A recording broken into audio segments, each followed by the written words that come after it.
Ce programme vous est présenté en partenariat avec la Mutuelle Saint-Martin, la santé partagée.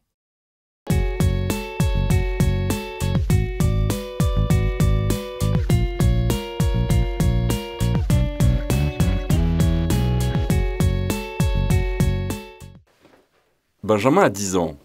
En dehors de l'école, son emploi du temps se partage entre les devoirs, le judo, le théâtre, le scoutisme, les amis et la vie de famille. Sa foi, elle aussi, a une vraie importance dans sa vie. Elle a même une place centrale. Il a d'ailleurs installé un oratoire dans sa chambre. Là, c'est la scène de baiser de Judas. Les parents de Benjamin l'éduquent eux-mêmes dans la foi. Mais pour eux, il est important qu'ils suivent aussi le catéchisme avec leur paroisse Notre-Dame-des-Champs à Paris. Il s'y rend chaque vendredi après-midi, car il n'a pas école à ce moment-là. Ça sanctuarise un peu un moment dans la semaine, c'est-à-dire que si c'était à nous de le faire, je me dis ça passerait certainement à la trappe les semaines où on n'a pas le temps. Là, c'est marqué dans l'emploi du temps, l'enfant a caté à ce moment-là et on sait qu'il y a cette heure et demie là par semaine. Donc le catéchisme, pour ça, c'est un véritable apport. Et puis il y a un côté ludique.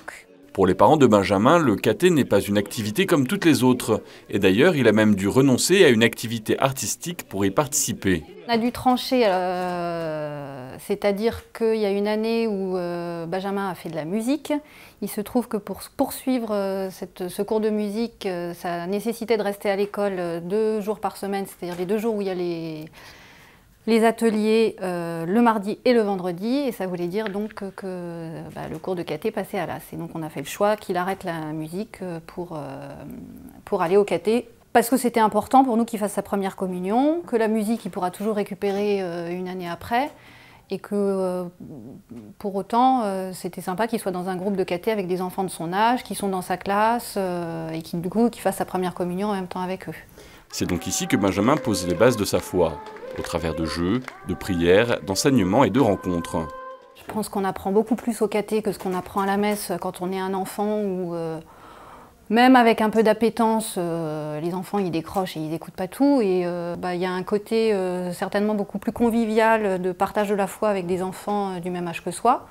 Moi, j'ai voulu venir au catéchisme pour mieux apprendre la vie de Jésus, l'évangile, et puis faire mes prières. Il est important pour l'enfant de pouvoir trouver dans toutes ses activités un sens profond à ce qu'il fait, un sens profond à ce qu'il vit. Et c'est en rencontrant Dieu, en rencontrant le Seigneur dans une expérience intérieure, qu'il va pouvoir trouver ce sens profond, le sens profond de son existence. Tout va se jouer dans cette rencontre.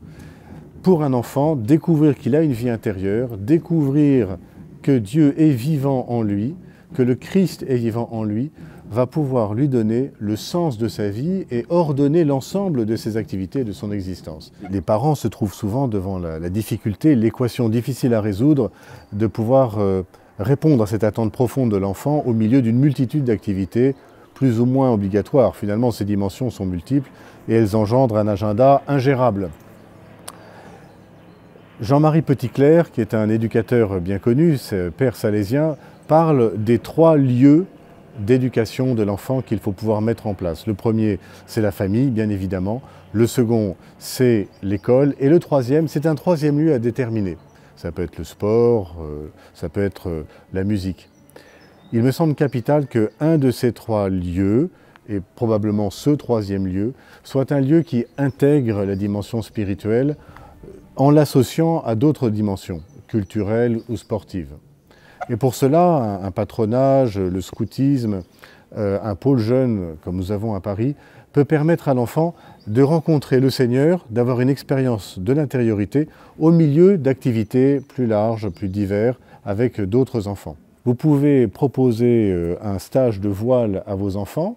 Vous pouvez aussi leur proposer un camp de vacances d'une paroisse ou d'une activité de jeunesse chrétienne qui vont faire de la voile, voilà, entre autres. Un des points importants, c'est la question de la clé de voûte, de comprendre que cette dimension spirituelle semble être la moins nécessaire dans les activités frénétiques de notre vie actuelle et qu'elle est la plus nécessaire au contraire.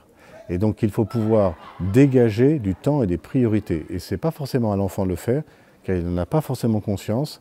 C'est à l'adulte de lui ouvrir un espace où il va pouvoir rencontrer Dieu. C'est notre responsabilité de le faire, donc de faire des choix pour cela.